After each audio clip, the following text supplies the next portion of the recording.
Welcome back to All32. Glad to have you with us. My name's Sean Conti. My intrepid co-host is here, Mr. Jamal Forrest. How you doing, Jay? Hey man, I'm doing all right, man. I can't complain. I got the Wizards game in the background. You know they going for the 17th straight win, if I'm not mistaken. I think 17th straight win at home, man. As someone who's not a huge Wizards fan, that surprises me. I don't know a huge amount about the team, but that sounds pretty fucking good for historically what the Wizards have done. Hey, I don't know if you remember, but my very first show with the Hawks that I was talking about how they were getting their ass busted by the 76ers. My very first show. Like, they came a long way from that point. I think they started off 3-9, obviously, and now it's 22 seconds left in the game, and they're up 6, so likely they're going to 29-20 on the season. So that just tells you where they are at this point. 26 wins and 11 losses since that point. So yeah, man, they're doing pretty good, bro. 17 straight wins at home. I don't know. That got to be some type of record. Yeah, I think it probably is. Who do you think is closer to being a championship team in this town, Wizards or Redskins? The Redskins. Yeah, only because LeBron's in the Eastern Conference. I can't put the Wizards past them and the Cavaliers. So I gotta go with the Redskins and just hope they luck up in the playoffs one year. Nice. Yeah, we can only hope. That one. I know. That was like a gotcha question. Well, we can get into it here in a second, but I wanted to point out, so last week Jamal and I called out our moms, gave a shout out to our moms on the show. So my mom puts a Facebook status up this week that's like, Jamal and Sean called out their moms on the show. What nice boys. Now stop talking shit about Aaron Rodgers. That's exactly what she said. That's on you. That's on you, man, because you can't stand him. I know, dude. It drives me crazy. But you feel good. You felt good last week though, or 2 weeks ago. So. Oh God, it was one of the best moments of my season, man. I hate to say it, but it was true. But anyways, yeah. Shout out once again to our moms. Thanks for listening. Yeah. We'll go from there. God, Jamal, we've got some crazy shit to talk about, including Super Bowl LI. That's 51 coming up here. Exciting game. We wanted to talk about that. We also wanted to give our picks for the top 5 players playing in this Super Bowl. So maybe we can start there. So I figured last week we kind of did a similar thing, and we started going. We went from 5 to 1. So why not kind of just do that again? You want me to kick us off here? Yeah, go ahead. Who's your? Well, because you got 2, so you might as well go ahead and start it off. Yeah, so this is tough. Again, we're picking the top 5 players of both teams really that are playing in this Super Bowl coming up. I had a hard time with I picked 6 guys basically, and I had a hard time ranking them. So I'm gonna, like Jamal said, I kind of have 2 for number 5. I have a 5A and a 5B. So I'll give you my first 5 here. I think this is my 5B. So this is the guy closest to being that 6. I think that the number 5B best player in this Super Bowl, and I hope you don't think this is crazy, I think it might just be Mr. Malcolm Butler. Okay? Malcolm Butler. Yeah, now I see this face. Ladies and gentlemen, Jamal's giving me this face that's like, what the fuck are you talking about? Nope. I'm just waiting to hear it. I don't go off first. I don't go off the first reaction. I'm just waiting to hear it. So let's hear it, man. Yeah, keep in mind, again, that this is 5B. This is a guy that almost didn't make the list, but here's where I'm coming from with that. Malcolm Butler's the guy, first of all, for context for people at home, this is the guy that had that incredible miracle play against the Seahawks a couple of years ago in the Super Bowl where he caught that ridiculous 1-yard pass on the 1-yard line into the end zone to seal the game for New England. So that's who this guy is. Since then, he's proven himself really to be more than just a one-hit wonder. This guy's 5'11" and 190. He usually covers the best receiver on the opposing team. That's definitely going to be Julio Jones, who's 6'3" and 220. So this is going to be a tough matchup. But the Patriots were ranked by Pro Football Focus as the number 3 secondary this year, and Butler was actually ranked with the top coverage grade and the top overall grade on their defense. McCourty was the best on run defense and had the most snaps, but Butler was the top coverage grade in the secondary there. He had a breakout year this year, with 16 interceptions and pass breakups combined. In fact, Fox Sports has him as the number 3 most important Patriot going into this game behind Edelman and Brady. So You might be surprised, not a guy I necessarily hear about all the time, but he's on the Patriots. You don't necessarily hear a whole lot about the Patriots defense. This guy is going to be hugely important to the Patriots winning this game, and he has been a rock star this year. So in terms of guys going into this game, I think he is the 5B. In other words, really, he's the number 6 best player, I think, going into this weekend. Now, you can feel free to give me your own or tell me that I'm absolutely insane. No, you're not absolutely insane. You're far from it, Sean. So there we go. I don't know why you would assume I would think such things of you, man. But not giving enough credit. Nah, Butler, he's first off, we're talking about key players in the Super Bowl, and I definitely agree he's up there. So I'll let you continue, but I don't have a problem with that at all.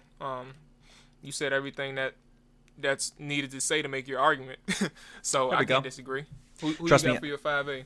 Hopefully we don't get angry emails from our listeners for me saying that. So 5A, this is my true number 5, 5th best player going into this game. It's Alex Mack, man, center for the Falcons. Okay. Sometimes, well, actually, let's be honest. Most of the time, I think it's kind of hard to quantify like a center's real impact. There's not a lot of stats that really like tell you how good a center's been necessarily.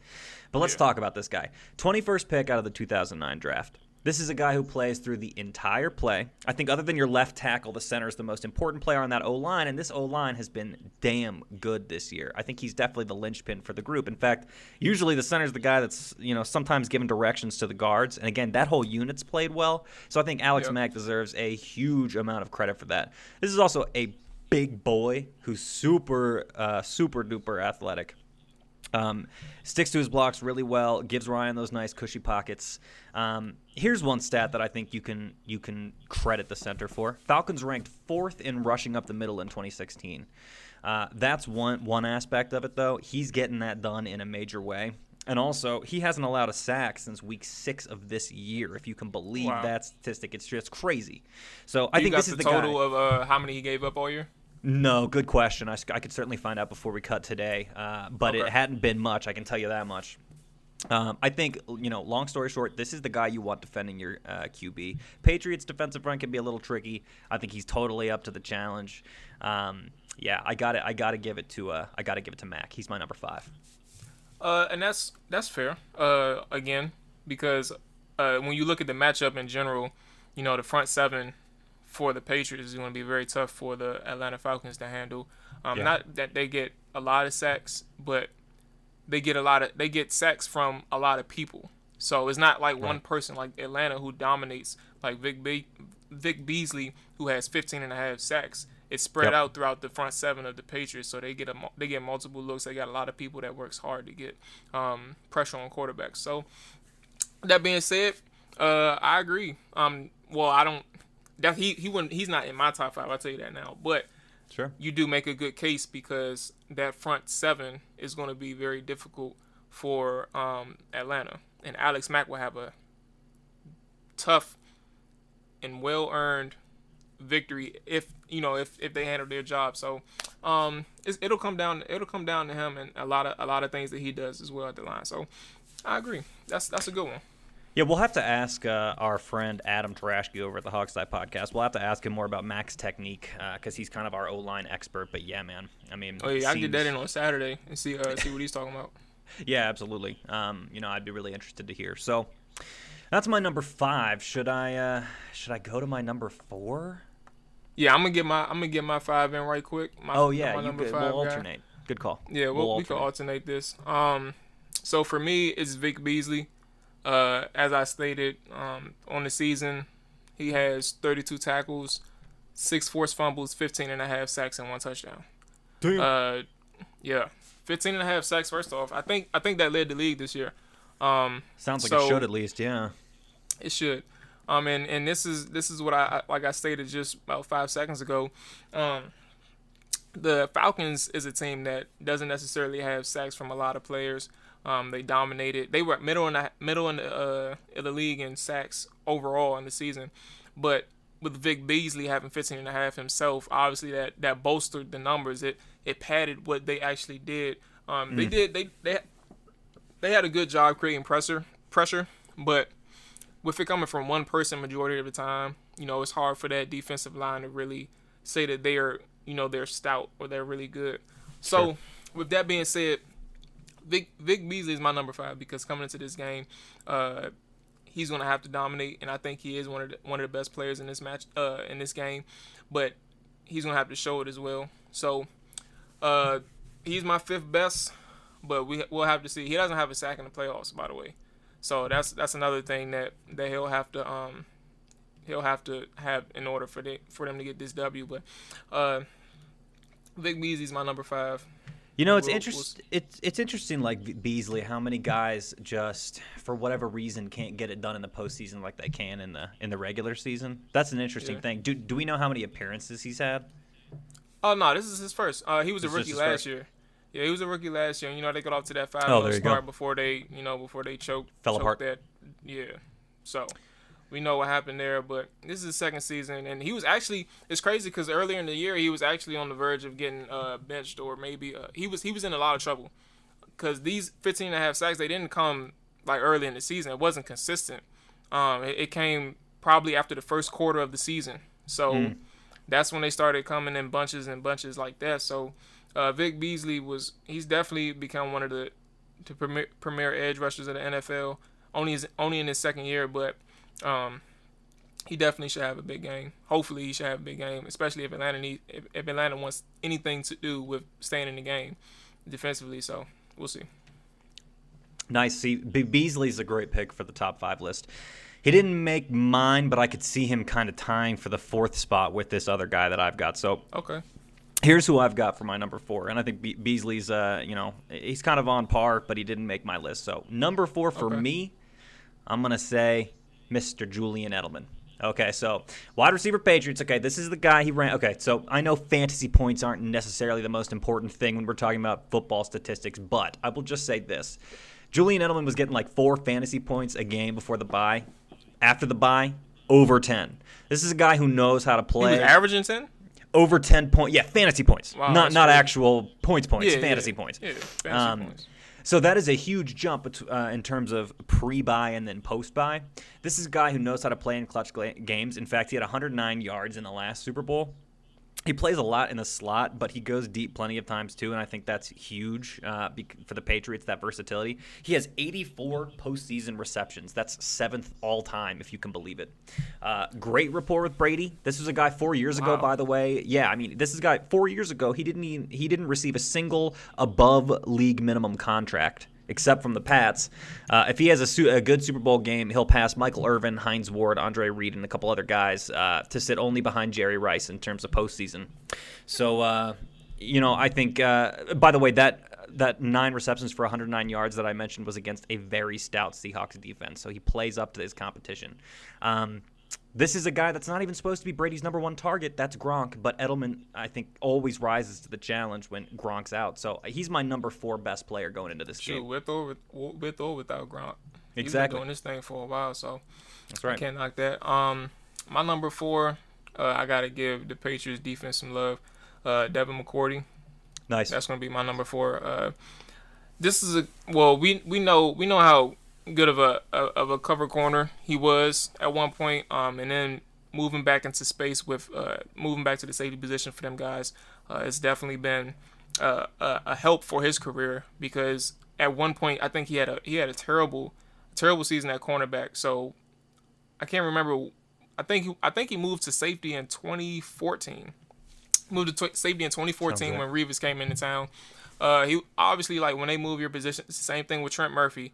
This year, when they move your position, when they force you to move your position, you're basically on your last leg with this team, but they haven't given up on you.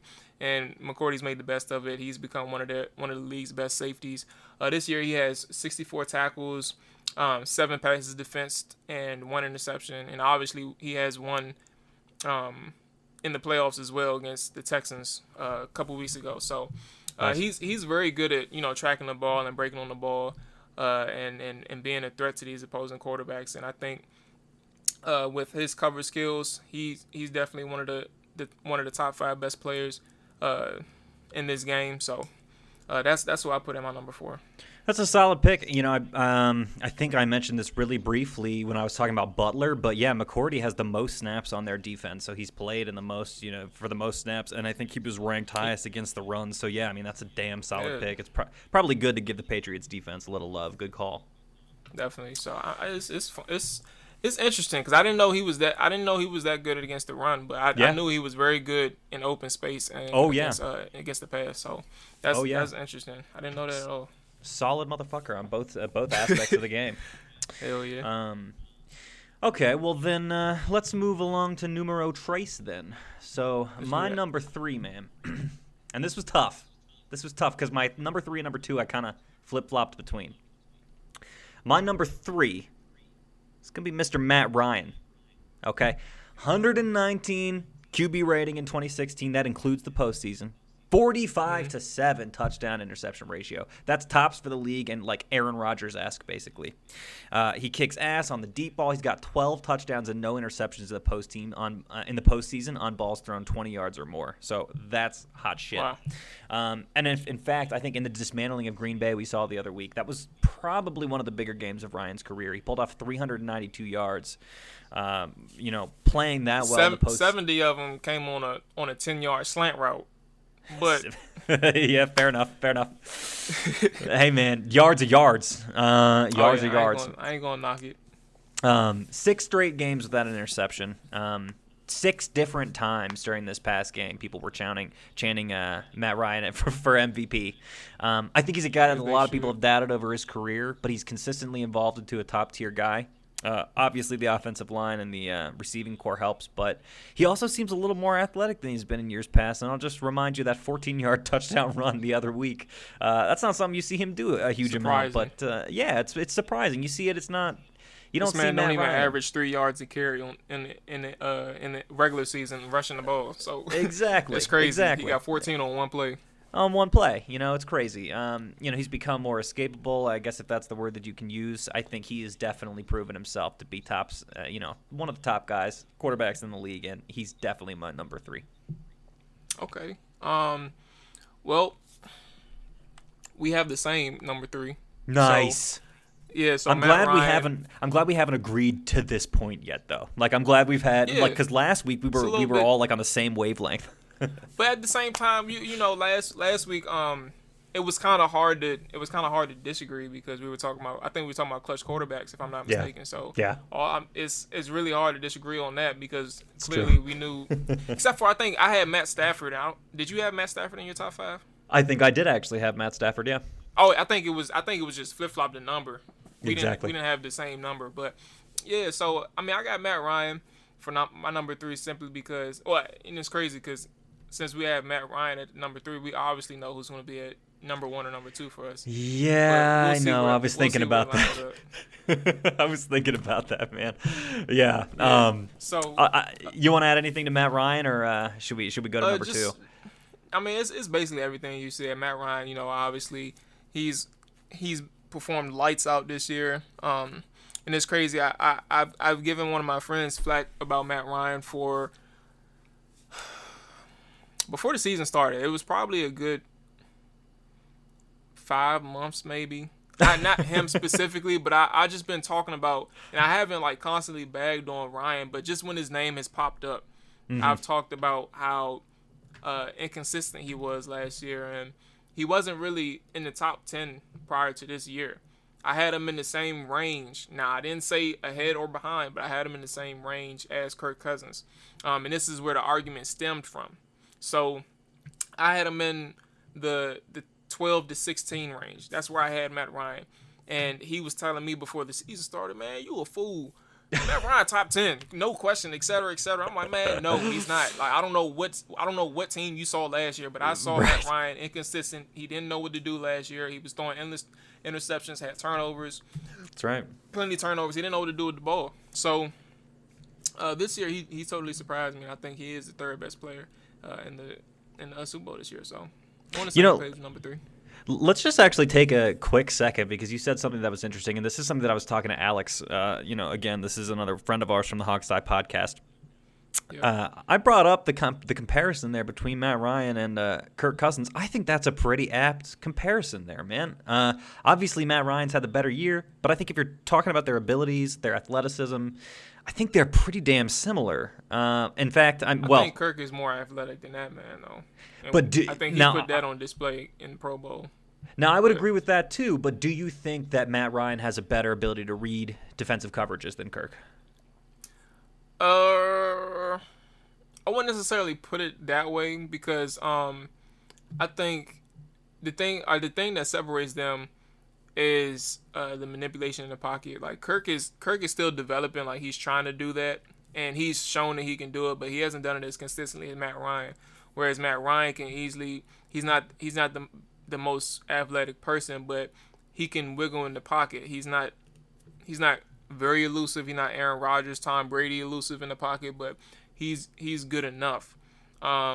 Whereas Kirk, and I know you talked about can he read the field better, but I think both of them can read the field better. But the thing is, I think Matt is just more confident in what he sees down the field. Whereas Kirk can see probably what Ryan sees, but he probably doesn't believe in himself to make that throw at that moment. So Ryan would he will make the big time throws, whereas Kirk would not necessarily make the big time throw, but he'll go to his safer option to avoid the big mistake. So I think Matt plays with more confidence as opposed to Kirk. Whereas if Kirk was to gain a little bit more confidence in himself and believe that these throws can be made by him, you'll see that they're actually on the same level. So I do agree with the comparison that it's fair, but right now Matt Ryan just plays with way more confidence than Kirk Cousins does. So it's an interesting call out because that has always been a thing people have said about Kirk Cousins is that he doesn't have that emotional sort of fortitude. He gets down on himself, which is an interesting thing for you to call out. I don't necessarily want to say he gets down on himself anymore now, but sure. It's just more so. It's more so. It's like for example, if you play basketball, street ball, and you got the pressure on you in a close game, and you've made like 3 or 4. You took 3 or 4 shots, and 2 of them was air balls, and another one was a brick. But you know for a fact you're a good shooter. Yeah. And then on top of that, you get another opportunity, but instead of you knowing that you can probably make this shot, you just make the safer play. You try to give it to your big man, or you pass it to a person who hasn't missed many shots in the game. So it's like you're passing up that opportunity where you know you could make it, but you want to get a safer option. You want to give it to the guy who's been hot, or you want to give it to the guy in your post who can get a easy bank shot or a layup. So I like that analogy. That's good. Yeah, Kirk has the abilities. He can do what Matt Ryan can do. Matt Ryan can do. So it's just all about confidence, man. If he can find it and play with it consistently, and at the start of the first quarter, then obviously that you'll see that comparison coming to fruition. Oh, that's awesome. That's really interesting stuff. Yeah. I don't know. Always something that's jumped out at me, those two. It's fair. It's definitely fair. All right. Well, let's keep on scooting along here. So we're up to number 2, I believe. And like you said, because we both had Matt Ryan for number 3, I think we're heading in the same direction for 2 and 1 here. So maybe I'll give my 2 first. You can give the 1 first, since I suspect they're probably close. My number 2 is JJ himself, man, Mr. Julio Jones. Okay. So this is where I'm coming from with that. First of all, I'm sure most people would probably agree with him being ranked highly. This is a guy, first of all, in terms of his contemporaries, let's talk about like Odell Beckham and Antonio Brown. These are other top receivers right now. Julio Jones actually has the edge statistically on them in every category except for just raw touchdown catches. I think Julio only has 6 this year. So exactly, and I think the reason for that is they've got 2 running backs that like to score. They've got other weapons. It keeps him from, I think, racking up those high touchdown tallies. Yep. But he kicks ass in yards per game, in total yards. He's kind of like Beckham and Brown. He's explosive, man. Oh, he's totally explosive, and because of that explosiveness, he really dictates the opponent's defense. I think anytime you have a player that does that, this is a guy who's tops in the league. Definition of an impact player, and one of the main reasons I think Atlanta's in this Super Bowl. He's had, 180-yard, 2-touchdown outing in the Falcons' win over the Packers. That was his playoff record. He should have went for 220. Honestly, I know, it's crazy. This is a comparison that I was reading about earlier. You put him next to Jerry Rice, one of the best all time. Take a 5-year sample from both of them. Julio Jones between 2011 and 2016, and Rice from 85 to 90. Jones played in 79 games to Rice's 92, so he missed a couple more games. But he has more receptions, just about the exact number of yards, and he is below in touchdowns, but only because of the same things that we were mentioning before, which is that there are other people that contribute on that team. So he actually stacks up against some of the greats if you just take this 5-year snapshot. Last word I'll say on Jones, and this isn't necessarily an argument for him being the best, but it is a funny thing to note. Atlanta gave up 5 picks, and including 2 first-rounders to get Jones in 2011. The Browns received those picks and whiffed on just about every single one. So that was a ballsy move, and it worked out. I'm about to say that's the only time in recent years you've seen some trade to that break the bank work out. Yeah. Because we know specifically in DC a blockbuster trade that went down that got 2 coaches that got almost an entire coaching staff fired, and then the quarterback is on the verge of being a third stringer for a random team after this season. So that was an honest to God. That was almost a team-killing trade. If anyone who hasn't picked up on this, Jamal is referring to Robert Griffin III himself and that ridiculous trade in 2012. And it's crazy because the Rams, it didn't work out at all. And then the Rams didn't really make much of it either. Like the players that they got. And they love trolling us. They love trolling us. I was just about to say that. I swear. And as much as they wanted to troll us, these guys, Jeff Fisher ends up getting fired, which is crazy. Oh, it's not crazy because he's the most overrated coach in the history of life. So I don't know. Dude, so true. That guy had 9 lives and it made no sense. No sense. Yeah, man. He was holding dirt on somebody. He probably still got the dirt, but he's probably working his way into another job right now. So he ain't really tripping. So that's right. Who's your numero dos? All right, so my number 2 is I'm gonna mix it up here, and I'm gonna make a good argument for it. Okay. I'm going to go Tom Brady for number 2. Who the hell's gonna be your number 1? Well, we know who that is, man. Yeah, we do. Yeah, we do. But here's the thing, and I don't want to take away from the greatness, and I honestly think Brady is the best quarterback to ever play the game. He's established that, in my opinion. But the thing is, in this game we're talking about, who's the top 5 players, I just got to say Tom Brady's at number 2 because first off, when you look at the game within itself, Tom Brady's going to have a lot of help, specifically with Bill Belichick.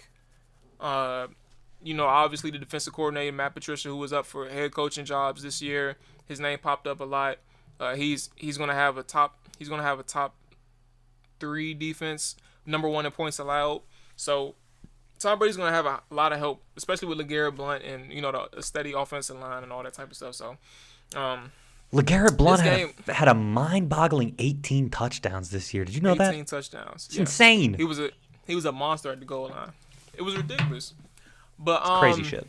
Yeah. So I say Tom Brady's the second best player because of those reasons that I named. He's just gonna have a lot of help.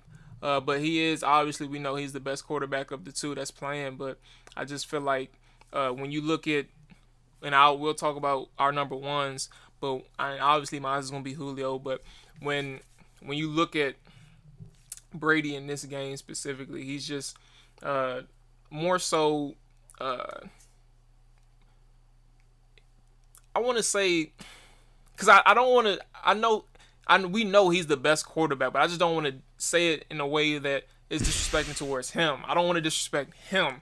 Right. But I think it's just more me giving more credit. It's just me giving more credit to Julio. Sure. So that's all it is. I'll just leave it at that because I don't want to say anything wrong. So Tom Brady's my number. He's the second best player in this game. I'll leave it at that, and we'll go from there. But I think Julio for a few reasons is the number one. Sure, and I think we are our top three are pretty close. We just flip flopped again on these 1 and 2. So as my number one, I had Brady, and I don't want to beat folks at home over the head with it, but we'll just run down the basics. And by the way, I think these two are close. They're both tops. They're both tops at their position. I mean, it's true. I'm going to go with Brady as the number one just because, like you said, we know he's the greatest quarterback. Potentially, he's the GOAT, greatest of all time. 21-8 in the postseason, 53 touchdowns in the playoffs, bro. 13 in the Super Bowl. 9 game-winning drives in the postseason. So we know he's clutch. 12 career AFC East division titles, though there's an asterisk there because AFC East division titles are a very low bar. But 10 Pro Bowl elections, 6-time AFC champion, 4 Super Bowls, and here we go potentially for a 5th. What else can you really say? I think he is one of the most consistent guys. I hate saying this, by the way. I hate this. I do not like talking about Tom Brady like this, but credit where it's due. I think he's hands down the best player that's coming up in this game. It's crazy, though, because the last 6 seasons, Brady and Belichick has taken the Patriots to either the Super Bowl or the AFC Championship game. I mean, that kind of consistency is crazy. Yeah, and it's split right down the middle. Like, it's 3 apiece. Like, they've made it to the AFC Championship 3 times. Lost to, obviously, the Broncos. They lost to the Broncos and the Ravens. And then right. They went to the Super Bowl not the last 3 seasons, but 2 of the last 3, and then obviously in 2011 they made it to the Super Bowl. So they've been very active in the postseason, and I like I said, it's hard to. I don't want to disrespect Brady. It's not about him. It's just sure that man Julio, bro. He's a dog. And was you done? I didn't mean to cut you off. So did you have any more to add for Brady? No, not at all. I mean, like I said, I kind of hate talking about the motherfucker. So I mean, we don't have to. What's up with you, Brady, and Rodgers, man? You got an issue with these guys for some reason. And you know why what? Why you hating on the 2 best quarterbacks in the NFL? Because here's what it is, man. And I know that they are the greatest. I know that they are. I mean, I would never take that away from them, but. Yeah. I am so sick to death of seeing the. I mean, we need some fresh blood. In the postseason, you know what I mean? It's I am convinced that I'm going to be like age 40, and Tom Brady's still going to be playing and still going to be going to Super Bowls, and I'm never going to be able to escape this motherfucker talking about football.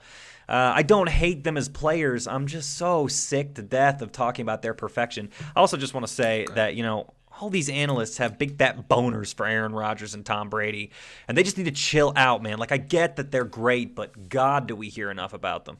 God, do we hear enough about them? That's true. That's a lot. You know what I mean? And it's crazy now that I think about it, because a lot of people, including me, a lot of people didn't really pay much respect. I mean, and it's valid, though. A lot of people didn't pay much respect to the Falcons this postseason, even with them having the number 1 offense, and Matt Ryan was steadily having an MVP season. So I understand what you're saying. He's still not being talked about that much, like as opposed to Brady and Belichick. It's exactly. a lot with Brady and Belichick right now, and it's not a lot to do with Matt Ryan. Well, and they call him Tom Terrific, Jamal. I mean, doesn't that piss you off? It's annoying. And look, this is the thing too, and I'm not gonna lie to you. I think I became a fan of Brady and Belichick themselves.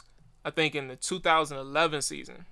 I used to hate them. Like I really did. I used to hate them. I actually when the Eagles and the Patriots played, I was rooting for the Eagles hard as hell. And the same thing happened in 2007. I was rooting for the Giants hard as hell to beat the shell out of the Patriots. I was rooting for it, and it only happened once, and I took it and I ran with it, even though it wasn't the Redskins.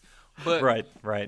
I mean, it just came to a point where you got to realize that this is a dynasty that we're looking at. It's hard for me for me personally, to keep getting mad at him. And I did hate him up until like 2011 or whatever it was, but it's just hard for me to just keep getting mad at him. I just had to respect it. So I'm going on 5 years strong now. So it is what it is, man. I'm a fan of them too. So I can't even knock him no more. No, credit where it's due. Like I said, I'm sick of talking about him, but I wouldn't take it away. Exactly. Yeah, I understand your frustration. It's hard to just keep hearing about it. Honestly, it's just I'm just how jealous, I feel man. about. I'm just jealous. That's all it is. Yeah, let me trade 5 first rounders for both Brady and Belichick, and I take a couple Super Bowls. Oh, take 10 first rounders. Let's do this. 10. maybe 10 is too much, but I don't know, man. You get Brady and Belichick. Shit, I think Belichick himself might be worth a couple first rounders. He gets shit done with people you never hear of. This Hogan dude. But anyways. Definitely.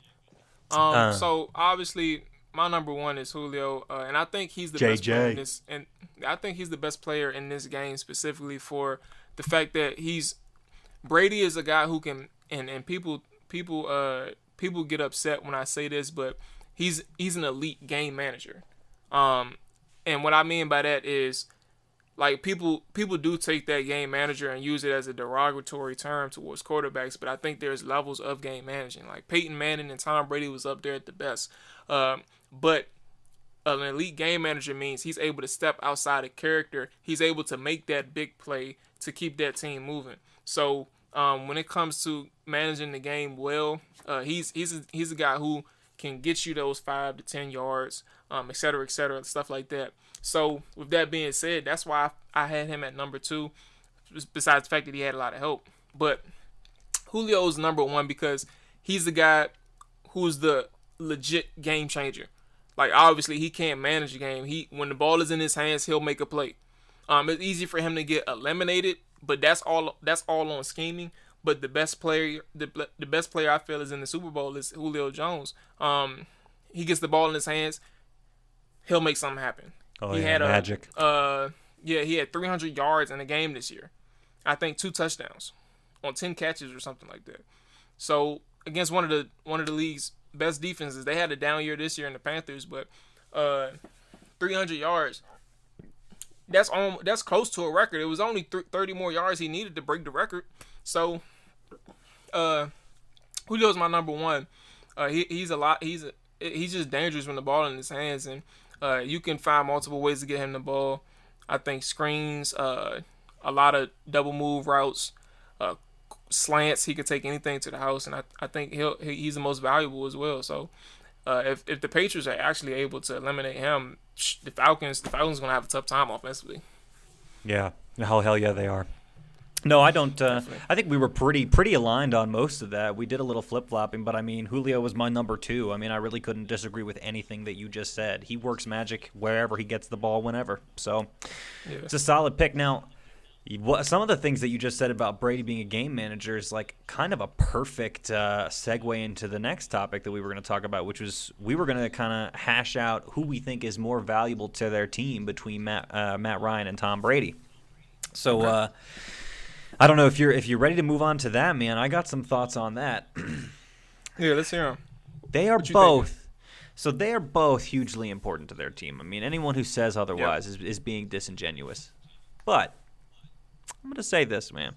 And this is kind of a good opening thought, at least as far as my thinking is here. The Falcons have needed Matt Ryan to play like this. They've needed a quarterback to play like this for quite a while.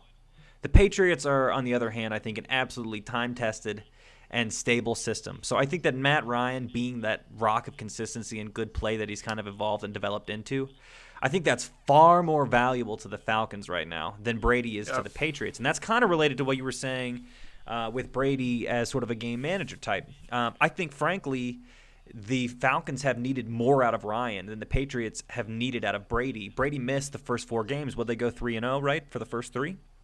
They went 3-0 and lost their last one before he came back. Right, so they lost that one without him. But, I mean, I think what they proved is this is a system that works. It just works. Now, I'm not taking anything away from Brady. I think he's probably greatest of all time. But he also gets the benefit of playing in a hella nice system with a good coach who knows how to coach discipline, who knows how to pick up smart players.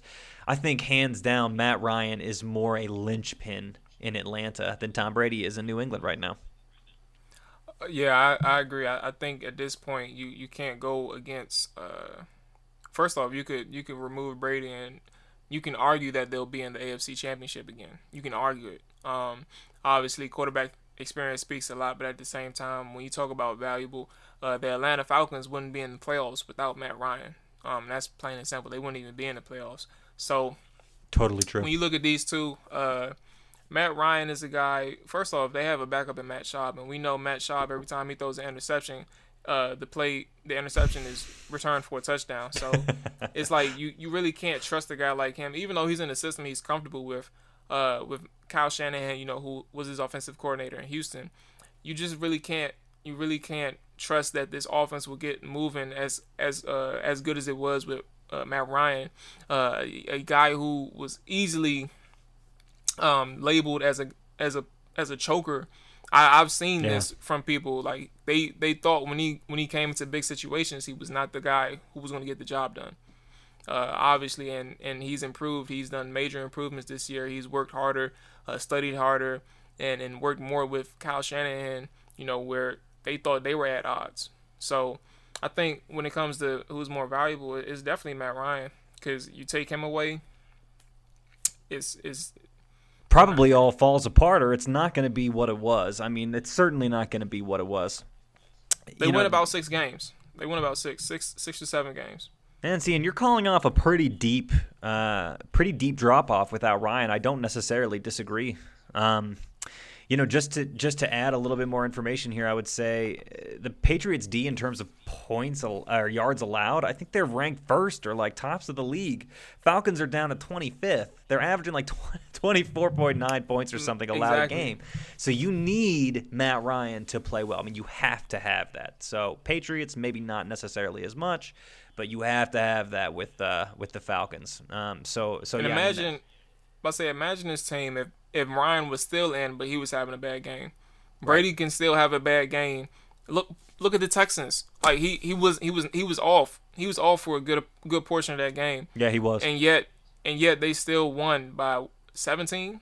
Yeah, so something like that. It's just like they scored on all phases. It's just ridiculous what they can do under Belichick and how disciplined and sound they are in all 3 phases of the game. So when you look at the Falcons, they struggle defensively.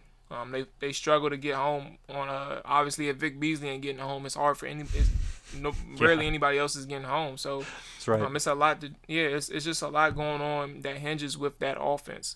And if the key cog, Matt Ryan, is not there to distribute the ball to all these players, they ain't doing shit. They're not going anywhere.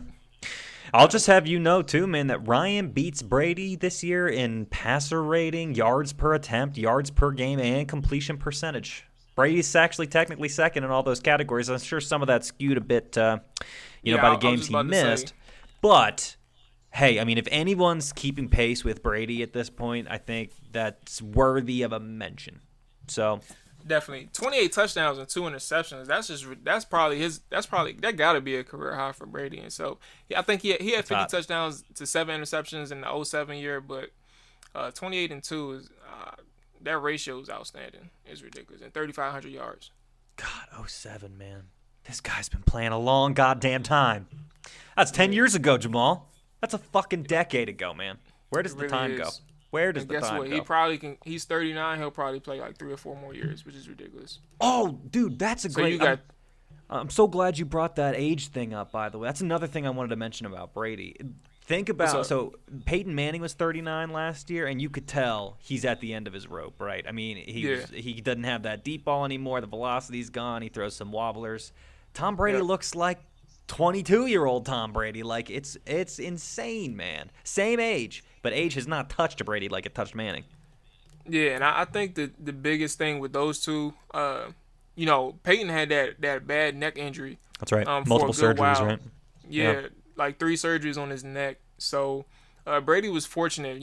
He had a torn ACL in 2008, but that's the only significant injury that he's had his entire career, really. So I've heard him in interviews speak on his diet and how he maintains his body so he can keep playing at an elite level. And he's been able to do this for a while. So obviously we know he takes a lot of hits as a quarterback, because anybody who's facing Peyton, Peyton or Brady, they're Right. trying to tee off on their ass. They teeing off every time they get a chance to. Right. Obviously legally, but they're going to tee off on you. They're not holding no cards. They're going to try and touch you. And defensive coordinators want that to begin with. So he's done well preparing his body, especially at 39 years old. If he keeps it up, he hasn't had any significant injuries. That's right. He's definitely going to be playing for a good 2 or 3 more years to keep driving people like Sean crazy. So that's right. He will. So definitely. They've done a great job. He's prepared himself well for this type of career. Yeah. No, credit where it's due. So now we've talked about kind of our top players in the game, and we've talked about in terms of this is a stellar quarterback battle, and we talked about kind of who we thought was more valuable. You want to talk a little bit more about the game in general and what we expect to happen? So we talked a little bit about it, but I'd just like to maybe put it out there. What's the recipe for victory? And I guess I'll start by saying, for the Falcons to win, I think you obviously are going to need a continuation of the offensive powerhouse that you've been throughout the season. Defensively, We've talked about the Patriots' defense. We've called about a couple names, McCourty, Malcolm Butler. I think the best way to attack them is that deep kind of middle of the field, especially when Patrick Chung is like one of the worst safeties or something this year. If you see him as the single high, I think that's the time to attack with Julio or do something, push the ball down the field, and I think that's really going to be the key for the Falcons to win it. So I hope Dan Quinn, in his second year here as the coach, is able to put together a game plan like that. Again, I think it's attacking that middle of the field, intermediate to deep. That's probably the best way to go. I'd also just say Patriots are, pretty damn good in red zone defense. So the Falcons are, I would imagine, going to want to score from a little further out. But those are, I think, the two most important things for Atlanta to do to win. What do you think of that? Did I get that wrong? I don't think you got it wrong at all. Definitely. First off, the thing is, if they see, according to what you're saying, if they see Patrick Chung in a single high, the best thing to do, first and foremost, not the best thing, but first and foremost, is to execute. What New England does well is they're always disciplined. They're coached well, so they know exactly what to do. They know their job on that play. So when it comes to Atlanta, an inexperienced team in a stage like this, you can't miss any opportunities. Obviously, people have mistakes. Like in games, every single team, every player has a mistake made, but you have to limit the mistake, and you have to make sure that this mistake does not cost your team in a big way. So with that being said, when you see these opportunities in the passing game, in alignments and special looks, you have to make sure that the pass protection is well, because Atlanta is a team who's very prolific in the passing game, but at the same time gives up a lot of sacks. Right. And that's the thing that's dangerous when you drop back so many times and you allow these guys to tee off. Matt Patricia will probably give you a lot of multiple looks in the front seven to try and confuse you guys, and not you guys, but confuse the Falcons offense. So it's going to be imperative that these guys do a lot of things pre-snap and make sure that their reads are right before actually snapping the ball. And then when you snap the ball, do not make a mistake. Limit your mistake. Do what you can to avoid costing your team a big play, a potential big play offensively. So I agree with that they have to take advantage of the looks that they see. But I do think the biggest thing for them is to stay committed to the ground game. I do think that the Patriots is going to have they're not going to struggle as much offensively. So it's going to be important for the Falcons to stay committed to a balanced attack that they've had all season long. That's right. No matter if it's not looking good right now, but you have to execute. Make sure the Patriots are really good at not giving those running backs free releases. So that, I think, might be a struggle, to your point, for the Falcons for sure, and it's important for them to do. Yeah, and I just think that when you look at the Patriots, and I've been a victim of this too. I just really didn't respect them defensively because they didn't play anybody, of note. And then when they played the Steelers, Le'Veon Bell got hurt, but they still handled them. So it's important that these guys maintain some type of balance, because with the running game, they'll be able to open up those looks in the passing game as well. Kyle Shanahan thrives on the boot action. So when you're able to get the running game established or have a threat of a run game, it doesn't necessarily have to give you 5 yards a pop. But if you're able to establish that run game, then Julio Jones can have a big day in the secondary. So it's imperative that they get the ground game going and execute, because mistakes made equals probably a likely victory. Too many mistakes made is a likely victory for the Patriots, no matter how explosive they are offensively, the Falcons. Yeah, I mean, absolutely. And on the flip side of all this, if the Falcons don't make a huge amount of mistakes and the Patriots aren't able to just capitalize on that, what do you think the recipe is for New England winning this? I mean, is it just a continuation of what we've seen, which is just lights out offense and, maybe flustering Ryan a little bit with pressure? I mean, what do you think is the most important thing for New England to do to pull off the W? The most important thing for me, and it's just all on half. Like if you have a good offense on the other side of the ball, I'm just playing keep away. Yeah. If you believe that your offense, especially this offense, like they're not that good in yards per attempt running the ball, the Patriots, but they are top 5 in yards each game. So they know how to run the football regardless if it's working or not. They stay committed. They're close to 50-50 as the Dallas Cowboys are the only team that's actually at 50-50, but they're as close as can be as far as the Patriots to run the pass ratio. That's right. So when it comes to these guys, I think they'll have success in both areas of the game, running and passing, and I think that's going to be important in this game as well for them. Just maintaining time of possession. You don't necessarily have to run the ball because they thrive in the quick passing game as well. 5 yards, slants, outs, drags, stuff like that. Julian Edelman, who's very active in the game. So, and James White and Deion Lewis, they're 2 gadget running backs. So, I think those type of things will start working. Atlanta's a fast defense, but they don't, like I said, they don't really get that much pressure from an entire team. They create pressure through Vick Beasley. But they also don't force turnovers that often as well. So it's something that New England has to take advantage of. Take advantage of an inexperienced secondary and make sure that they same thing. They can't make mistakes either. Yeah. And they damn sure can't put Atlanta in short field to keep them in the game. Yeah, no, absolutely not. Now, I'll say this. People seem to always say about Tom Brady that the way to get to him is to generate a bunch of pressure on him. I will say, I mean, that's kind of like you want to do that with every quarterback, right? But Tom Brady, the statistics show he's actually pretty goddamn good against pressure. So, that's one thing that I would just point out. You need some good downfield coverage too, because Tom Brady kind of at this point in his career, he kind of stares down pressure and still makes it happen. This is going to be that's something that. No, go ahead. I was gonna say that's definitely a good point. He is somebody that's good under pressure. He's used to that. Obviously, so is Matt Ryan though, kind of. Yeah, and we saw the 2015 championship game where Denver was 10 off on Tom Brady against a battered offensive line that Tom Brady had, and yet he was still a 2-point conversion away from tying it and going into overtime against these guys. So I definitely agree with that, and I think that when you look at Atlanta, it's definitely important for them to get pressure, but they have to make sure, like either way, if you get him moving, like mistakes will be made, and that was shown in the Houston game. Obviously, it was one drop that led to an interception, a drop by a receiver, but at the same time, mistakes happen when he is feeling uncomfortable in the pocket. Sorry about that. Yeah, no, I mean, absolutely.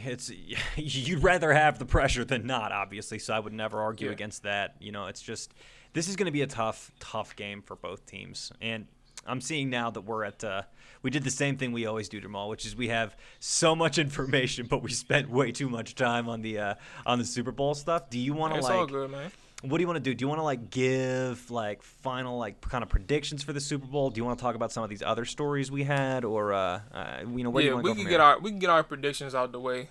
So I'll just go ahead. This is a tough one, man. Gotta go.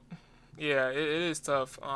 I do think me specifically, I can't say we. I think I do sleep on the Falcons a bit. I do that. I'm not gonna lie, but I can't go against the Patriots. Not in this game. I do give credit where it's due. I do think that the Falcons, their defense has improved in the playoffs. They've been a little bit more steady. And obviously the offense, they're averaging 40 points a game in the two playoff games that they've played. So we know that the offense is the strong suit, but I just think that I'm gonna go with the more balanced team. I think the Patriots can win it and move on this defense. But one thing I will say for the Falcons, do not sleep on Dan Quinn. Dan Quinn played these guys twice. I want to say twice when he was with the Seahawks.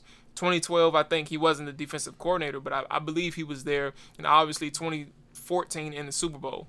So he does know how to play these guys. It's not going to be brand new for this defense, but I can't. I'm not going against the Patriots. Can't do it. Yeah, I'm kind of very sadly with you on that one, man. Bill Belichick, for what it's worth, Belichick is 22-3 in his first matchup with a head coach. He plays really well against people in Quinn's. Yeah, I mean, it's crazy to think he plays really well against people in Quinn's position. I mean, that's kind of a novelty stat, but it is what it is. I can't really disagree with anything you're saying. Tom Brady has more Super Bowl experience than the entire Falcons roster, and I think that means a lot, especially in the big game. Jesus, what else can I add to what you said? It's going to be an uphill battle. The Falcons give up so many points that it's going to be tough. It's going to be tough against Tom. I think the Falcons are going to be in a shootout. I think they're going to put points up. It's not going to be a game that anyone runs away with. In fact, I think this might be one of the closer Super Bowls we've seen in recent history. But I kind of agree with you, man. The Patriots are probably going to go ahead and take this one. Number five for you. Brady. I'm not even gonna lie. I'm not even gonna lie. I do think man, I'm saying this on air. Oh well. I really don't think it's gonna be close. The more I think about it, I don't think it's gonna be close. I don't want to hear that, man. I don't think it will be. And I'm hyped to see it. Like it's two elite offenses going at it. But yeah, it is. I just think that you think Belichick has something in store. Because you can easily, like I said, I think Julio is the best player in this game, but you can easily eliminate him, especially with McCourty over the top of him, and you have Malcolm Butler traveling. If you have Malcolm Butler traveling against Julio Jones and have a safety over the top for safety help, double coverage, and force Sanu and receivers and running backs, Coleman and Devontae Freeman to make plays in the passing game, it's going to be a struggle. And I trust their defense to execute any game plan they have against Julio more than I trust Atlanta's defense to stop the Patriots. And I think it's going to be Atlanta will need a few onside kicks this game to keep themselves in. Damn, man. I'm sorry. That's just how I feel right now. Look, it's Thursday. Right. We're recording this Thursday night. I have the right to change my mind, but you probably won't hear from me for probably like till next week. But still, if I change my mind, y'all gotta trust me. I'm an honest person. If I change my mind, I'll let you know. Yeah. But other than that, right now I really don't think it's gonna be close. Yeah. No, I mean, you're probably right. It breaks my damn heart to say it, but I think you're probably right. It's gonna be an uphill battle for Atlanta. But anyways, I'm just glad we see Atlanta in the Super Bowl, man. I'm just happy to see that. Folks, the fans of Atlanta Falcons needed this. And so, shout out to your friend who's a Falcons fan. I'm with you, man. Oh, yeah. My man, BB. I know you're probably listening, too. Yeah, we call him BB, Baldwin, etc., all this type of stuff. Well, BB, I'm with you, bro. And Jamal can go stuff it with his Patriots love. Man, I'm with you. We're gonna do this together, BB, you and me. Yeah, he's hoping, but he probably knows it's not about to happen. Yeah. All right. Well, but we could get to this quick news though before we could just speak on it for like two seconds. Yeah, sure. I know we wanted to talk about it. So before we end this, if we wanted to talk about, I guess John Lynch is getting the GM job in San Francisco, a 6-year contract. Right. Which is probably rumored to connect him with Kyle Shanahan, who's going to be offered a 6-year deal as well. How do you feel about that real quickly, obviously, I think it's kind of weird for a person with no experience to get a 6-year job as a GM over people who's very qualified for it. Man, I'm actually glad you brought this up. I couldn't agree more. I think this is very, very strange. Now, I will say this. Shanahan, as I understand it, maybe you know better than I do. I don't know if this has been in the news yet, but I'm pretty sure the idea is that Shanahan's going to kind of be the player personnel guy. Okay. So he's going to – this is what I hear, at least as a rumor, is he's kind of expected to have most control over the 53-man roster, which is honestly just as crazy as it is to think that Lynch with no experience would have control over that. Like, they're both kind of – I feel like they're both bad player personnel decisions. So I guess I would say it's not as concerning to me, Lynch in and of himself, if he's not totally in control of the roster, although I sometimes question general managers that aren't. But I'll also say this. The last time, to your point about inexperience, the last time a star defensive player who had no experience became a front office executive was the Lions. Dude. It was the Lions. You got it, man. We're on the same page. So I read this article, too, that, like, This guy got fired 3 games into the season that ended up being a 0-win season. So it's never good when you look through history and you find another example of a similar guy and you look at how poorly they did. That's just never – it doesn't bode well, especially for a team like San Fran that needs a shit ton of help, right? Right. From the booth to the front office, man. It doesn't really make much sense to me. I think they could have did a better job with that. But – I guess we'll just have to see, honestly. Can't call it right now, but it doesn't really make sense. It doesn't add up, especially with guys where you had experience lined up. It's one of the weirder hires probably in terms of front office hires this offseason. They announced this. They actually hired him weeks ago. They just kept it under wraps. They didn't want John to talk about it. They didn't want to announce it publicly either. So I was hearing about that. Wasn't that because the 49ers have had a horrible time controlling information leaks, and Lynch wanted to see if they could keep it secret? This is what I hear. I don't know if that's a rumor or not. No, I'll take your word for it. I'm not sure. See, I don't know. So you folks at home don't take my word for it either. But as I understand it, Jamal's right. They actually made this decision a while ago, and Lynch wanted to see if this could be kept under wraps because this is a team that has had trouble with that. It's kind of like Washington a couple years ago. Nothing was sacred. Okay. Everything got leaked out to the media. San Fran's been dealing with that too. So, credit where it's due. I didn't hear anything about it until, it kind of happened after the fact. So it'll be interesting to see. Like you said, it's hard to call, but, history certainly doesn't bode well for him. All right. So next we got the stadium news. It's crazy because we was talking about this a few weeks ago as well. The Raiders were moving to Las Vegas, and a big player in the move to Las Vegas pulled out. I think Goldman Sachs, I believe, is the company. I forgot the guy's name, but Goldman Sachs was the company that was involved with it. Correct me if I'm wrong. Y'all can mention the Hogstat on Twitter and give me the correct name. I might be tripping. That's probably not the person, but that's probably not the company. I know Sachs is involved. I can't remember just the name. And when you say involved, you mean with the stadium, right? Yeah, with the stadium, they were funding this. They were funding the stadium. Gotcha. And when he pulled out because they weren't involved with initial negotiations with Las Vegas, I believe, or something like that. So when he found out he wasn't involved in negotiations, he pulled out his investment. So obviously they're looking like it's in jeopardy. But the thing is, San Diego has contacted the Raiders, and they're interested in moving to Jesus. Oakland. Right. Which is ridiculous. That would be what a circus. Exactly. And that's what I'm saying. What type of craziness would happen if these guys moved from Oakland to Las Vegas to San Diego, a town in which hates the Oakland Raiders? Right. It's the ultimate troll job, honestly. It gotta be. I'm embarrassed to say I didn't even think about that angle, but of course that adds a whole nother level of lunacy to it. I mean, you're talking about teams that are doing everything they can to alienate the fan bases they have.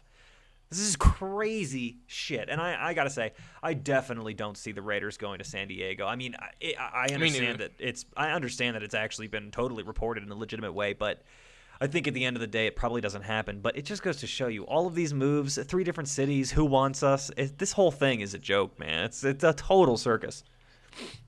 I agree. It's just I just think it's hilarious because San Diego moves.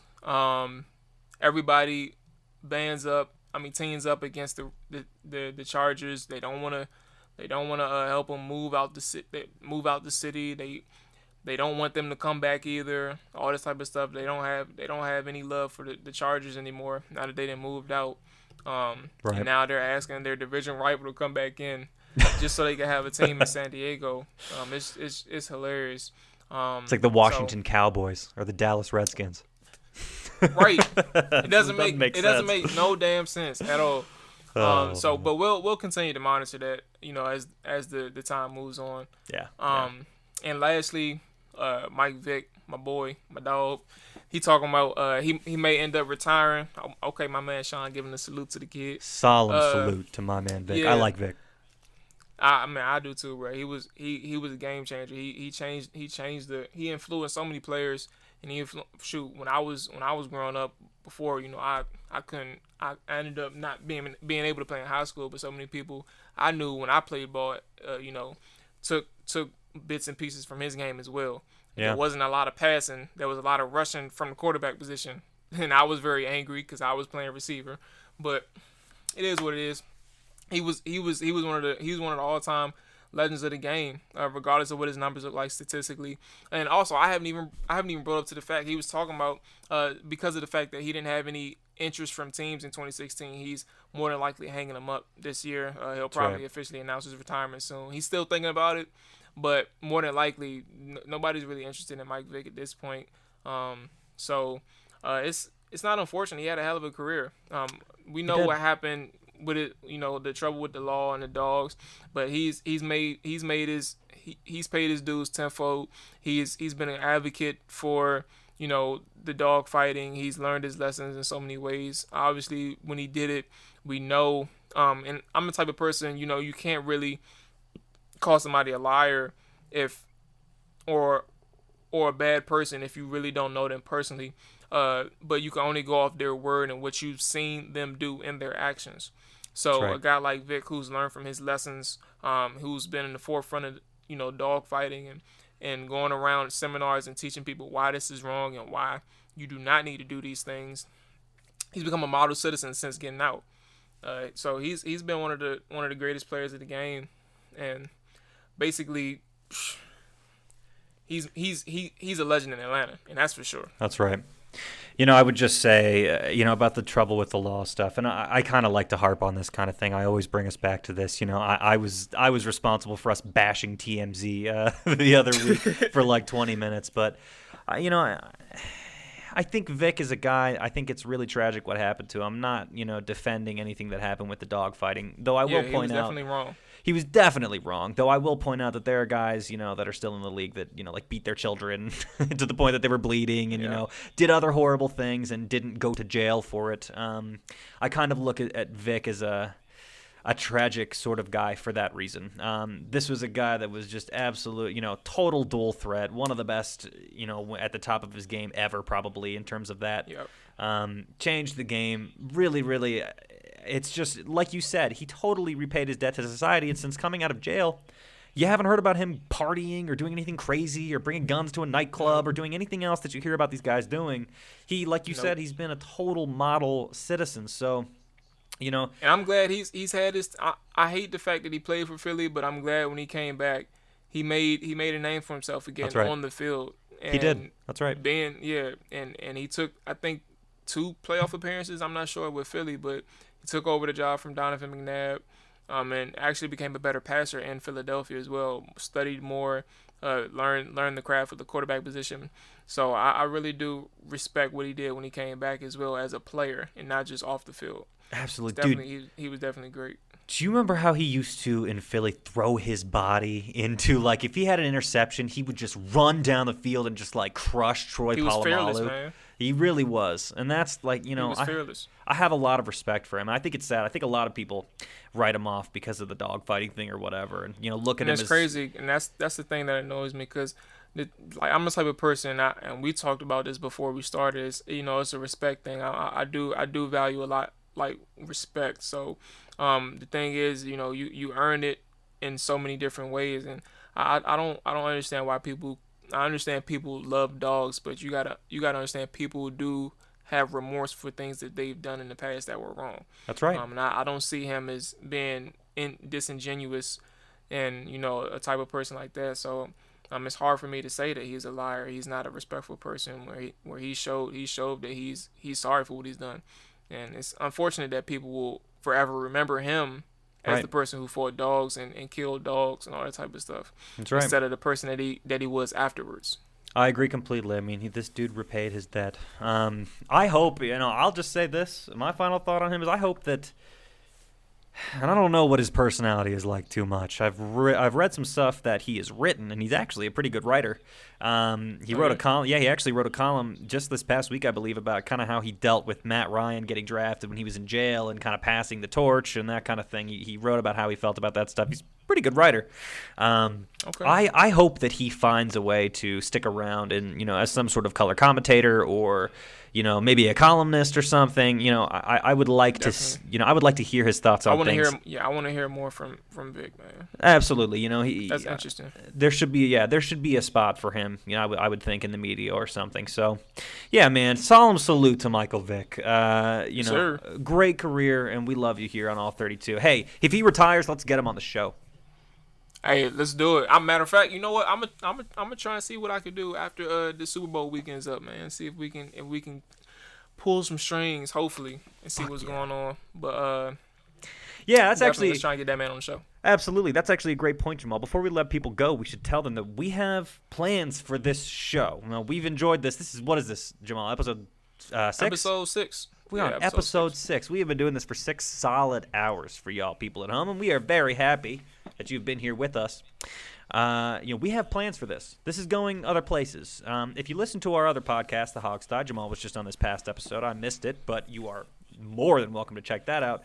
We have guests on that show all the time, and we're planning on doing the same thing for All32. Again, we're only 6 episodes in. This thing is still growing, and we're working on formats, but our plan is to bring you the same cutting-edge content that we bring to you on the Hogsty, so stick around for that, because Jamal and I have major things in store for this show. By the way, Jamal wrote an awesome article, Super Bowl preview. It's up on thehogsty.com. Please check that out. Absolutely. Go to the Blogsty. Jamal actually writes a shit ton for our site, so if you like Jamal, which I think you do if you're still listening, you should definitely listen to that stuff. But we'll be back with you next week to debrief the old Super Bowl and talk about what's going on around the league. So we'll see you then. Yes, sir.